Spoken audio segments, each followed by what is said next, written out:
things. So I'm gonna first say that peaceful protests are part of our democracy. We invite people to share their opinions. That's what our country is all about. The key word in that is peaceful. And if it's peaceful, us in law enforcement are going to make sure you have a safe environment to do it in. That's part of that process.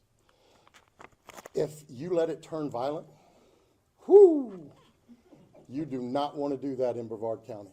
I'm going to tell you that, and I believe I can speak for my fellow sheriffs around the rest of the state. You don't want to let it happen. And just so there's no confusion, because I don't want to hear any whining later saying we didn't know, I'm going to break it down for you, all right? Because as you watch these riots unfold across the rest of the country, what you are seeing is buildings being burned down, police cars being bricked, having explosive devices thrown on them, having fire, guns pointed at them, bricks thrown at them, all and on. So I'm gonna break it down for you, all right? And if somebody wants to know what I mean by turn violent, all right, this is what I mean. If you resist lawful orders, you're going to jail. Let me be very clear about that. If you block an intersection or a roadway in Brevard County, you are going to jail. If you flee arrest, you're going to go to jail tired, because we are going to run you down and put you in jail. If you try to mob rule a car in Brevard County, gathering around it, refusing to let the driver leave, in our county, you're most likely going to get run over and dragged across the street.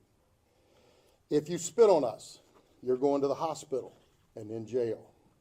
If you hit one of us, you're going to the hospital and jail, and most likely get bitten by one of our big, beautiful dogs that we have here.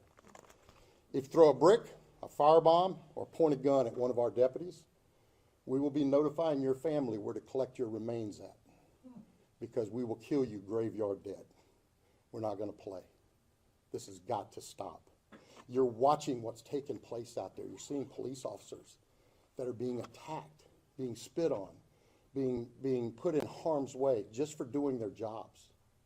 You're seeing ICE agents that are being targeted for doing their jobs. And you're seeing obstructionists that are doing all of this, standing in the way of law and order. Not here, not in the state of Florida.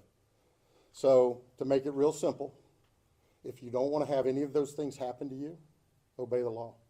Go protest all you want. Do it peacefully. Stand on the mountaintops and yell your opinion, your views. We invite that. But don't you dare break the law, because it won't go well for you.